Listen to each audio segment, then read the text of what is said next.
안녕하세요. 저는 가정 환경으로 인해 파혼을 겪은 20대 여자입니다. 친구한테 말하기도 속상해서 혼자 끙끙 앓다가 여기에 글을 올려봐요. 저는 아버지가 바람이 나서 어머니 혼자 저를 키우셨어요. 그런 모습을 보면서 빨리 커서 사회에 나가 돈을 벌어야겠다는 생각을 항상 가지고 있었어요. 그래서 고등학교 졸업 후 바로 사회생활을 하게 되었고 정말 열심히 살아왔습니다. 그렇게 사회에 나가 일을 하던 중 가게의 단골 손님이었던 남자친구가 알고 보니 저를 보기 위해 항상 왔다는 사실을 알게 되었고, 저도 관심이 없던 것은 아니다 보니 서로 진지하게 만나게 되었습니다. 그렇게 사귀게 되었고, 그때 서로를 알아가는 과정에서 남자친구 직업을 물어볼 때마다 항상 그냥 부모님 조금 도와드리고 있어 라는 식으로 우물쭈물 넘어가더라고요. 그래서 부모님 도와주시면서 지내는구나 라고 생각하고 넘어갔습니다. 그러고서 연애를 한 지 1년이 조금 지났을 때 결혼 준비를 하게 되었어요. 물론 저는 처음부터 저의 가정사를 다 털어놨었고, 이 사람은 저의 직업 또한 알고 있었지만 남자친구는 쉽게 자신의 가정사를 이야기하지 않길래 조금 서운했지만 결혼 준비를 하게 되면서 남자친구의 가정사를 알게 되었는데 엄청난 부자더라고요. 부모님이 부동산으로 50억 정도를 소유하고 있고 어렸을 적부터 많은 사랑을 받아온 사람이었습니다. 그걸 들으면서 나랑은 정말 정반대의 삶을 살아온 사람이란 걸 느끼긴 했지만 제가 지금까지 만나온 남자친구의 행실과 인성은 무엇보다도 저와 잘 맞는 사람이 여기에 이런 배경은 별 문제가 없는 줄 알았습니다.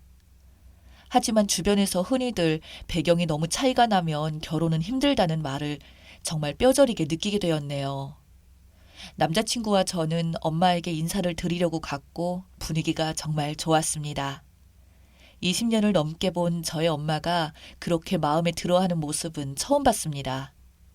참 잘 큰 사람이라는 생각이 들었어요. 우리 연주 잘 부탁해요. 연주가 저한테 과분한 사람이죠. 이런 대화를 나누는 두 사람을 보면서 정말 행복하고 기쁘더라고요. 내가 남자 보는 눈은 정말 괜찮구나 라는 생각도 들었습니다. 엄마를 집에 모셔다 주고 저도 집에 도착하여 전화를 하게 되었습니다. 딸, 엄마는 정말 마음에 든다. 잘해봐. 내가 누구 딸인데 엄마 딸이잖아. 그래, 너 아버지 같은 놈은 아니라서 다행이다. 엄마만 보고 커서 남자 잘 고를 수 있을지 걱정했는데 고마워 엄마. 전화를 하면서 정말 이 사람과 결혼을 하기로 한 걸 잘했다는 생각이 들었습니다. 하지만 처음 일이 벌어진 것은 남자친구 부모님을 처음 뵙는 날이었습니다. 가는 길에 차에서 갑자기 남자친구가 한마디 하더라고요. 우리 엄마가 조금 직설적이야. 원래 좀 그런 성향이 있으시니까 너무 상처받지 마. 에이, 괜찮아. 그런 거에 상처 안 받아. 하고 넘어갔습니다. 집을 갔는데 정말 좋기는 좋더라고요. 우선 들어가서 남자친구 부모님과 같이 식사 시간을 가지게 되었습니다. 식사를 하면서 대화를 하는데 제가 예상했던 질문과는 전혀 다른 이야기를 꺼내시더라고요. 연주 씨는 아버지가 바람이 났다며?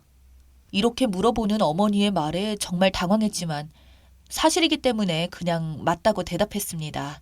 그랬더니 바람은 유전이라던데 라고 하시길래 첫 만남이기도 하고 많이 들리는 속설이기 때문에 웃어 넘겨버렸네요.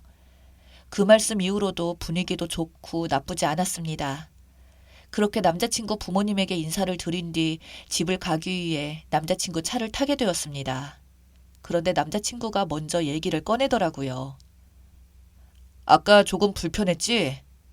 아니야. 원래 사람들이 그런 말 많이 하잖아. 응, 고마워. 내가 엄마한테 한마디 해놓을게. 이렇게 분위기가 잘 풀리게 되었고 또다시 이런 상황이 벌어지지 않을 줄 알았습니다. 그런데 사람이 쉽게 변하지는 않더라고요. 그렇게 상견례 날짜가 다가오게 되었습니다. 남자친구 집이 사는 만큼 정말 비싼 한정식 집을 예약했더라고요. 우리 엄마는 살면서 그렇게 좋은 곳에 제가 데려가 본 적이 없어서 엄마가 정말 설레하셨습니다. 내가 가도 될 것인지 모르겠다고 하는 저희 엄마를 보면서 눈물이 찔끔 났습니다. 이렇게 좋아하시는데 결혼하기 전에 많이 다녀야겠다는 생각이 들더라고요. 그렇게 엄마와 저는 상견례 장소에 도착했고 남자친구 부모님도 앉아 계시더라고요. 분위기는 잘 흘러가는 것 같았지만 남자친구 어머님이 한 말씀 하시게 되었습니다. 혼자서 아이들을 키우셨다면서요. 정말 대단하세요. 이렇게 말씀하시는 어머님을 보면서 남자친구가 잘 말해주었구나 하고 저희 어머니에게 대단하다고 해주시는 어머님을 보면서 결혼 참 잘한 것 같다는 생각을 잠깐 했습니다.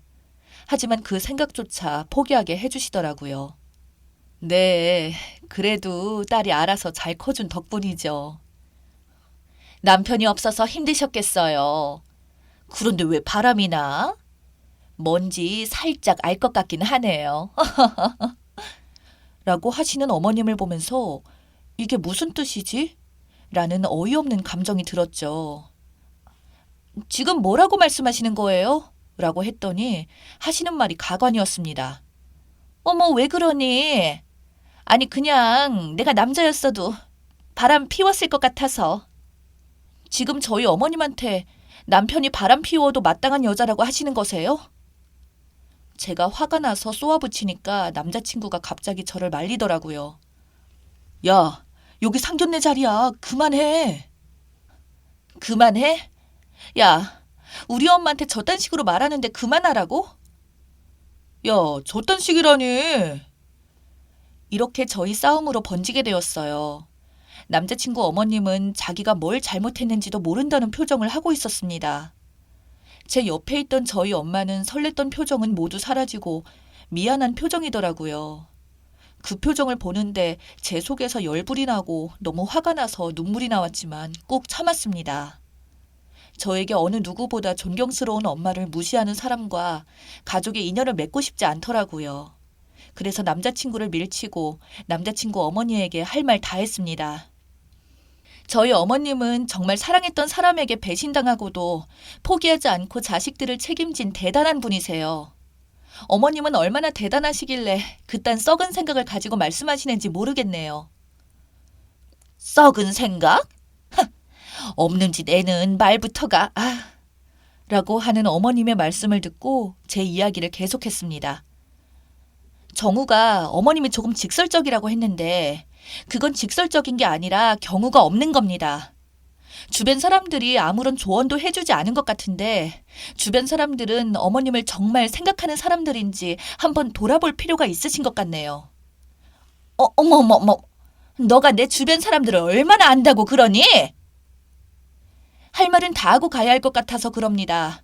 상대방하고 이야기할 때는 어떤 태도를 가지고 어떻게 이야기를 해야 하는지 다시 배우셔야 할 것 같아요. 자신이 한 생각을 다 입으로 내뱉어버리는 건 초등학교 때나 하는 거 아닌가요?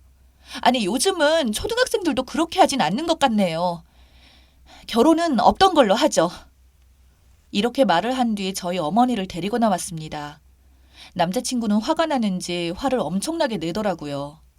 그러거나 말거나 택시를 타고 가는데 전화가 오더군요. 그래서 한 번 받았습니다. 야, 너 지금 뭐 하는 거야? 진짜 그럴 거야? 이렇게 끝이야? 그리고 우리 엄마한테 한 말은 좀 심한 거 아니야? 너네 엄마가 내 엄마한테 한 말은 심하다는 생각은 안 하니? 지금 나한테 따지는 너의 모습을 보니까 지금까지 생각했던 너와 정말 다르다는 게 느껴진다.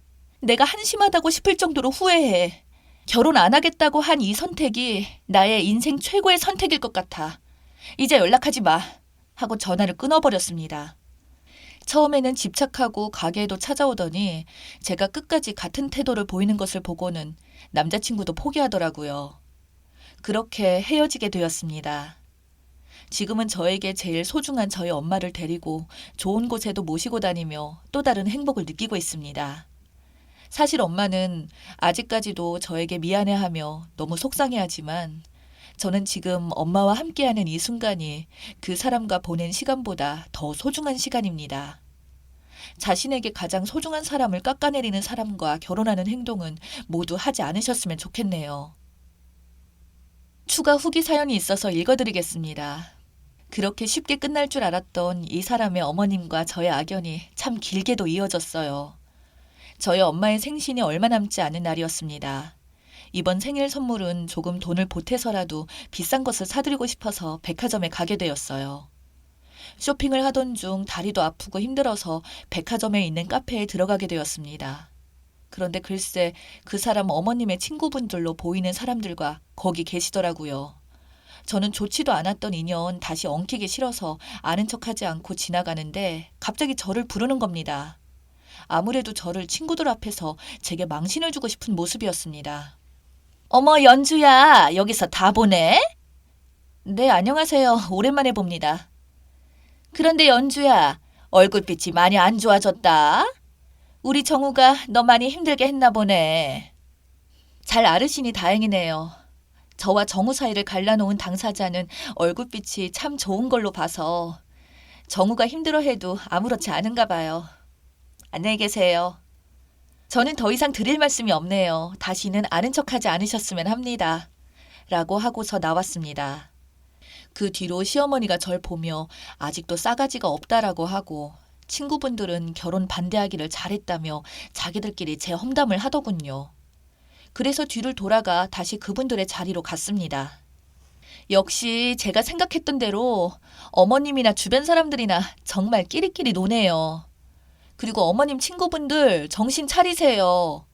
이런 사람 옆에 앉아 이야기하고 맞장구 쳐주면서 혹시 콩고물이라도 떨어질까봐 기다리는 사람들 모습이 가장 우습네요. 그리고 제가 어머님과의 관계를 맺지 않은 거지 어머님이 절 반대한 게 아닙니다. 하고 나와버렸습니다. 돈 좀 있다고 생각하는 사람들이 드라마에만 있는 줄 알았는데 실제로 보니 기가 막히더라고요. 앞으로 이런 집안과 혹시라도 결혼을 하시게 되더라도 이 사람들 절대로 변하지 않으니까 기대 자체를 하지 말고 결혼도 신중하게 하셔야 할 것 같아요. 원래 생각이 없는 사람들에게 기대를 걸어 내 자신이 가장 큰 손해를 입을 수 있으니까요.